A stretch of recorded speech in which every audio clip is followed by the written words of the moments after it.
শুনতেছেন, সাহাবায়ে কেরাম মনোযোগ সহকারে। মাঠ পরিপূর্ণ হয়ে গেছে, কানায় কানায় পরিপূর্ণ হয়ে গেছে। আল্লাহর পয়গম্বরের সাহাবী হযরতে জারির রাদিয়াল্লাহু তাআলা আনহু, তিনি আল্লাহর পয়গম্বরের মাহফিলের পাশ দিয়ে গমন করছেন। এমন সময় তিনি লক্ষ্য করলেন আল্লাহর পয়গম্বর সাহাবায়ে কেরামকে নসিহত করতেছেন, উপদেশ দিচ্ছেন। আল্লাহর পয়গম্বরের সাহাবী আর যাইতে পারলেন না। সেই জায়গায় তিনি আল্লাহর পয়গম্বরের আলোচনা শোনার জন্য মাহফিলে এসে যুক্ত হয়ে গেলেন। কিন্তু আল্লাহর পয়গম্বরের সাহাবী এতই লজ্জা দিয়ে পরিপূর্ণ ছিল, হযরতে জারির রাদিয়াল্লাহু তাআলা আনহু বসার মতো কোনো জায়গা পাইলেন না। একটা কোণে কোন রকমে তিনি দাঁড়িয়ে আল্লাহর পয়গম্বরের আলোচনা শুনতেছেন। সুবহানাল্লাহ বলবেন না? আল্লাহর পয়গম্বরের দৃষ্টি গেছে হযরতে জাবিরের দিকে, জারিরের দিকে। আল্লাহর পয়গম্বর তিনি আর স্থির থাকতে পারলেন না। তার যুবক সাহাবী দাঁড়িয়ে দাঁড়িয়ে তার কথা শুনতেছে।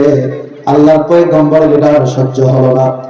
মুসলমান ভাইরা আমার ভালো করে খেয়াল করেন, আল্লাহর পয়গম্বর তার শরীরের যে চাদর মোবারক ছিল, এই চাদর মোবারকটা খুলে হযরতে জারির রাদিয়াল্লাহু তাআলা আনহুর দিকে চাদর মোবারক নিক্ষেপ করে দিলে।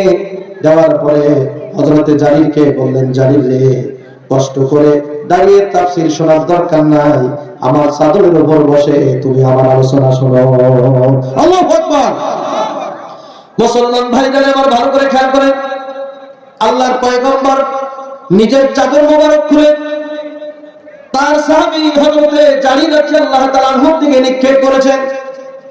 হযরতে জারির রাদিয়াল্লাহু তাআলা আনহু চাদরটা হাতে নিয়ে আল্লাহর পয়গম্বরের চাদর মোবারকে বারবার চুমু খান আর বলেন, আকরামাকাল্লাহ কামা আকরামতানি ইয়া রাসূলুল্লাহ। হে আল্লাহর পয়গম্বর, আপনি আপনার চাদর আমার দিকে নিক্ষেপ করে আমাকে যেরকম সম্মানিত করেছে, আল্লাহর দরবারে দোয়া করি আল্লাহ পাক যেন আপনাকে ওই রকমের সম্মানিত করে।